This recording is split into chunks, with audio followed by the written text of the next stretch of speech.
बिस्मिल्लाहिर्रहमानिर्रहीम। अस्सलाम वालेकुम। उम्मीद करता हूँ कि सब लोग खैरियत से होंगे और इसके लिए माज़रत के काफ़ी टाइम बाद और काफ़ी वक्त बाद मुलाकात हो रही है यूट्यूब के ज़रिए, क्योंकि रिसेंटली अभी मैंने जो है कम्पिटिटिव एग्ज़ाम दिया है, जिसकी वजह से और फिर मेरे यूनिवर्सिटी के भी एग्ज़ाम चल रहे थे, जिसकी वजह से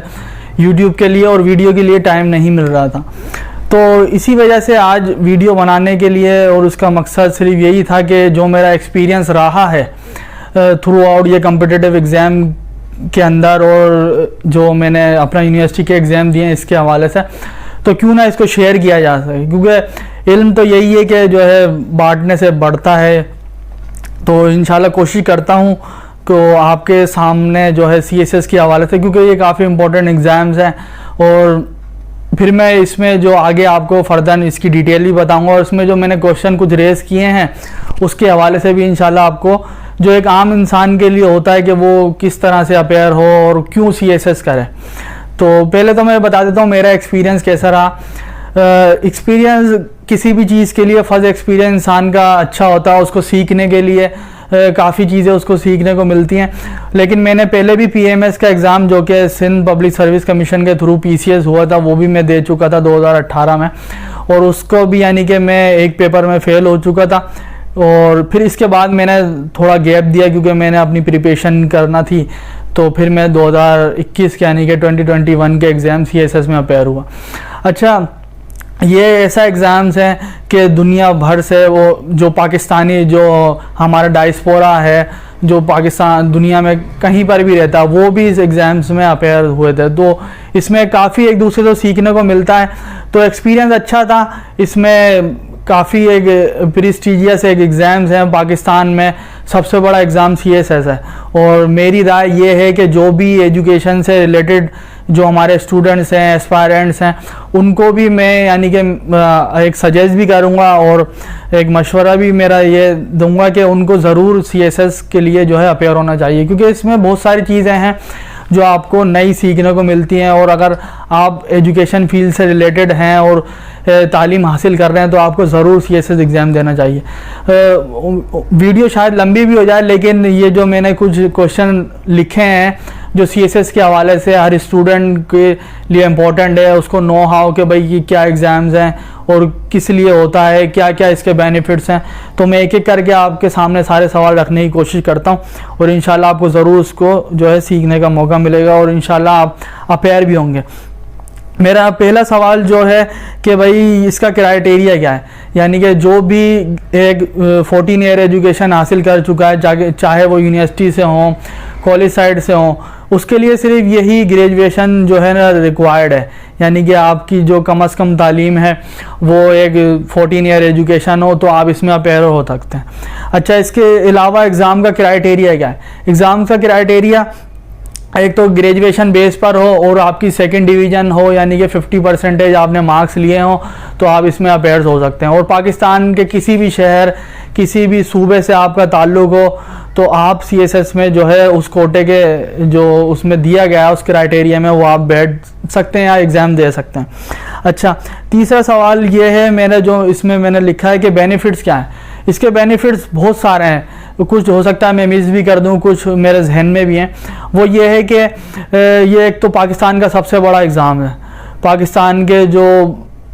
तालीमी याफ्ता जो स्टूडेंट्स हैं, जो एस्पायरेंट्स हैं, वो किसी भी इलाके से, किसी भी शहर से, किसी भी तबके से ताल्लुक़ रखते हैं, वो इसमें बैठ सकते हैं और दे सकते हैं एग्ज़ाम। बेनिफिट इसके ये हैं कि आपको एक 17 ग्रेड की जॉब मिलती है, जिसमें आपको एक ज़िले का चाहे असिस्टेंट कमिश्नर हो या पुलिस सर्विस हो या फॉरेन सर्विस हो या दीगर जो सर्विसेज हैं 10 के करीब जो CSS एस्पायरेंट्स के लिए रिक्वायर्ड हैं, वो उसमें आपको दी जाती है। ये काफ़ी रेस्पॉन्सिबिलिटी का यानी कि CSS में जो दी जाती हैं किसी भी कैंडिडेट्स को, और वो जो सोशल पर्सन है, जो चाहता है लोगों की मदद करना और वो चाहता है कि वो यानी कि अपना किरदार अदा कर सके सिविल सर्विस में आके, यानी कि लोगों के लिए वो आसानियाँ पैदा कर सके, तो उसको जो जॉब का क्राइटेरिया है, उसको जॉब की जो रेस्पॉन्सिबिलिटीज़ हैं वो इसी हवाले से दी जाती हैं कि वो एक ज़िले को लीड करता है और लोगों की मदद कर सकता है, यानी कि इतना और बेनिफिट्स बहुत सारे हैं इसमें। आपको एक ब्यूरोक्रेट होते हैं, आप ब्यूरोक्रेसी है, यानी कि पाकिस्तान का अगर मैं उंगलियों पे गिनूं कि जो बड़े तबके हैं वो कौन कौन से हैं, एक तो आपकी मिलिट्री है, जुडिशरी है, और आपकी जो सिविल यानी कि पॉलिटिकल एलीट्स क्लास है, और एक सिविल सर्वेंट्स है यानी कि ब्यूरोक्रेसी। ये 4-5 ऐसे कैटेगरीज हैं पाकिस्तान की जिनकी पाकिस्तान में काफ़ी जो है इज़्ज़त है और उनकी काफ़ी डिग्निटी है, उनको एक अच्छे लिहाज से और अच्छी रिस्पॉन्सिबिलिटी के ज़रिए जाना जाता है, देखा जाता है, समझा जाता है, और उनको जो रिस्पॉन्सिबिलिटी प्रोवाइड की जाती है जिसके ज़रिए वो अपना रोल प्ले कर सकते हैं पाकिस्तान की तरक्की के लिए। तो इसके अलावा अच्छा जो मैंने 5वां पॉइंट रेस किया है वो ये है कि CSS जब आप ये सारी चीज़ें कर लें, आप 14 ईयर एजुकेशन भी हो गई, फिर आपका जो क्राइटेरिया भी फुल हो गया, इसमें सबसे इम्पोर्टेंट बात यह है कि आप जाएं रिलेवेंट पर्सन के पास। यानी कि आपका ये भी सवाल हो सकता है कि भाई किन लोगों से हम गाइड लें CSS के हवाले से। तो CSS के हवाले से सबसे इम्पोर्टेंट बात तो ये है जिसने पास किया हुआ है CSS या PCS उसका पास है और आप उससे गाइड लेना चाहते हैं कि भाई मैं अपेयर होना चाहता हूँ, मुझे क्या करना चाहिए। और ये सेल्फ स्टडी पे है वैसे तो पूरा एग्ज़ाम्स कि आप खुद कितना पढ़ते हैं, लेकिन इसके अलावा प्लेटफॉर्म जाहिर सी बात है हर किसी को चाहिए होता है कि शुरू में किसी को भी पता नहीं होता कि भाई किस तरह से गाइडलाइन लें, किससे लें। तो इसीलिए वो जो रिलेवेंट पर्सन है जो CSS क्वालिफाई हैं आप उनके पास जाएं, उनसे गाइडलाइन लें। और खुदारा मेरी आपसे रिक्वेस्ट है, ये जो गली कूचों में लोगों ने सेंटर खोले हुए हैं या घर घर में बस जिसने देखा भाई CSS लोग पढ़ रहे हैं, तैयारी कर रहे हैं, उनको गुमराह कर रहे हैं, उनको बोल रहे हैं कि मैं तैयारी कर सकता हूँ, चलें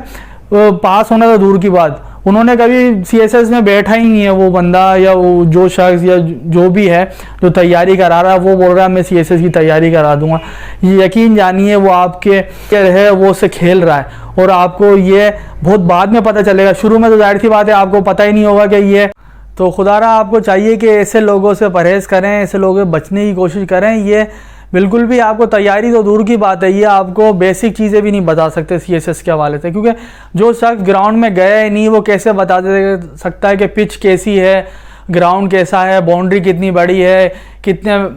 आपको किस तरह से खेलना है। तो आपको इनसे बचना चाहिए। ये चाहे आपसे पैसे तो कम ले रहे हैं, जाहिर सी बात है इस तरह के सेंटर होते हैं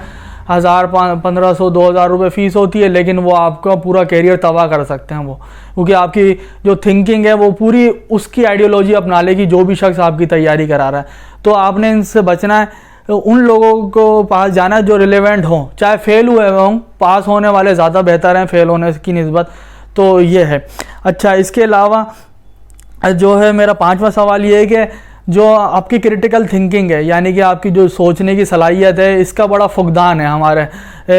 पाकिस्तान में। और अक्सर जब CSS का जो एग्ज़ाम्स हो जाता है, रिज़ल्ट अनाउंस होता है और उसके बाद जब जो एग्ज़ामिनर की रिपोर्ट आती है उसमें इम्पोर्टेंट पॉइंट यही होता है कि बच्चों की क्रिटिकल थिंकिंग है नहीं। क्रिटिकल थिंकिंग क्या है? क्रिटिकल थिंकिंग ये है कि एक टॉपिक है जो फॉरेन पॉलिसी दिया हुआ है, तो हर बंदा अपने नज़रिए से सोचता है, लेकिन उसमें 2-3 पॉइंट ऐसे हैं जो कि सवाल में ही मौजूद होंगे, उसमें आपको उठाने होंगे, वो रेस करना होंगे और अपने आइडियाज़ पुट करना होंगे कि आपने मास्टर से क्या सीखा, आप ग्राउंड रियलिटीज़ को क्या जानते हैं,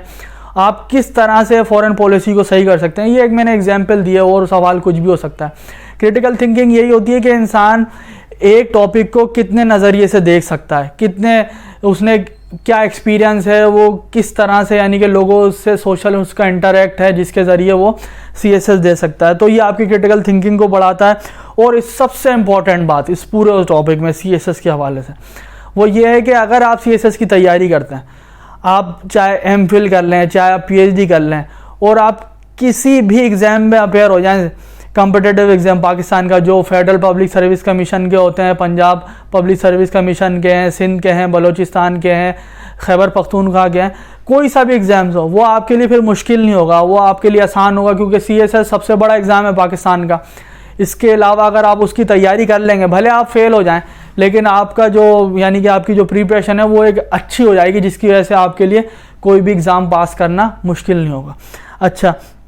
इसके बाद मेरा जो पॉइंट है वो ये है कि इसमें सबसे इम्पोर्टेंट बात पूरी दुनिया से, जैसे मैंने शुरू में इंट्रो में बताया, पाकिस्तानी जो हैं वो आते हैं। अभी रिसेंटली मेरे दोस्त कुछ बने हैं इसी दौरान जिनसे मेरी गुफ्तगू हुई, बातचीत हुई, कोई स्कॉटलैंड से थे 2-3 ऑस्ट्रेलिया से भी थे लोग जो कैंडिडेट्स है। तो अब इसमें ये नहीं सोचे कि दूर से लोग आ रहे हैं उनकी तैयारी अच्छी होगी, वो बिल्कुल होगी, उनकी इंग्लिश पे कमांड होगी, सारी चीज़ें होंगी, लेकिन उनको ग्राउंड रियलिटीज़ का नहीं पता होगा। यानी कि जो पाकिस्तान में हो रहा है, रोज़ जो मामला चल रहे हैं, उनको जाहिर सी बात है आपसे बेहतर नहीं जानते होंगे वो, क्योंकि वो बाहर रहे हैं, वो फॉरेन कंट्रीज़ में रहे हैं, तो आप ज़्यादा बेहतर जानते हैं। लेकिन बताने का मकसद ये है कि बहुत सारे दिमाग एक ही जगह मौजूद होते हैं, और पाकिस्तान का ये समझ लें, एक अल्फाज में बयान करूं तो ये क्रीम होती है पाकिस्तान की, जो एक प्लेटफॉर्म पे मौजूद होती है। इसमें आपको बहुत कुछ सीखने को मिलेगा। तो मेरा मशवरा है कि आपको ज़रूर बैठना चाहिए CSS के एग्ज़ाम में। आपकी कोई भी डिग्री हो, बस 14 ईयर एजुकेशन होनी चाहिए। अच्छा, last but not least point is that कि ये भी मिसपरसेप्शन है, बहुत सारे लोग ये सोचते हैं कि भाई एलीट क्लास जो लोग हैं, यानी कि जो अमीर तबका है, वो इस एग्ज़ाम में अपेयर हो सकता है या बैठ सकता है, वो अपनी खिदमत सर अंजाम दे सकता है। ऐसा बिल्कुल भी नहीं है। अभी मैंने एग्ज़ाम दिया, मैं यानी कि मेरे फादर भी एक लेबर हैं, एक यानी कि डेली वेजेस वर्कर हैं, तो मैंने ये एग्ज़ाम दिया है। पर पूरी पाकिस्तान से कोई इसका ये नहीं है कि आप कोई बड़े मिनिस्टर्स के कोई आपका रिलेटेड हैं या कुछ है, वो भी बैठ सकते हैं। इसमें कोई यानी कि बाउंड्री है नहीं, कोई भी आपके भाई आप कोई गरीब घराने से ताल्लुक़ रखते हैं इसमें, तो बल्कि मैं ये कहूँगा ज़रूर उन लोगों को बैठना चाहिए CSS एग्ज़ाम में जो नॉर्मल यानी कि मिडिल क्लास या जो पुअर क्लास के लोग हैं, क्योंकि वो ज़्यादा अच्छे से इस सर्विस को चला सकते हैं, क्योंकि उनके अंदर एहसास होता है, वो ऐसी ग्राउंड से निकल के आते हैं जिसका उनको पता होता है कि भाई ये गरीब एक जो निचला तबका है वो किस तरह से सोचता है, उनकी क्या क्या मसले मसाइल हैं। तो मैं ये नहीं समझता कि इस तरह के लोग ही सिर्फ CSS में बैठ सकते हैं जो कि बड़े फैमिली हों या अमीर, या जो बर्गियोजी एक टर्म्स है सोशलॉजी की, यानी कि अमीर तबका। तो मैं नहीं समझता कि ऐसे लोग बैठते हैं। हर बंदे को इसमें बैठना चाहिए, अपेयर होना चाहिए, और एक ये अच्छा एग्ज़ाम्स है, एक आपको एक रिस्पॉन्सिबिलिटी देता है, एक अच्छा ओहदा देता है, जिसके ज़रिए आप पाकिस्तान को रिप्रेजेंट कर सकते हैं, ना कि सिर्फ पाकिस्तान में, पाकिस्तान के बाहर भी जाकर। और जिस तरह से माहौल चल रहा है, पढ़ाई का बड़ा नुकसान होता जा रहा है, जिसकी वजह से लोगों को पता ही नहीं है कि किस तरह से पाकिस्तान का एजुकेशन सिस्टम ये सरवाइव कर रहा है। एक समझ लें वेंटिलेटर पर है। तो हम लोगों को लाने की ज़रूरत है, जो हमारी यूथ है वो दीगर प्लेटफॉर्म में यानी कि टिकटॉक और इस तरह के गेम जो PUBG, इस तरह से बहुत से रिलेवेंट फील्ड हैं उसमें जा रहे हैं, फिर वो सोशल मीडिया पर पूरी रात पूरा दिन अपना टाइम वेस्ट करते हैं। तो ये बिल्कुल भी पाकिस्तान के लिए, पाकिस्तान की तरक्की के लिए, पाकिस्तान के अमन के लिए, पाकिस्तान की खुशहाली के लिए बिल्कुल भी ये सही नहीं है। तो मैं समझता हूँ आपको बैठना चाहिए ताकि आपको एक रिस्पॉन्सिबिलिटी का पता चले और आपको एक एहसास हो कि भाई पाकिस्तान के लिए मैं अपना किरदार किस तरह से अंजाम कर सकता हूँ।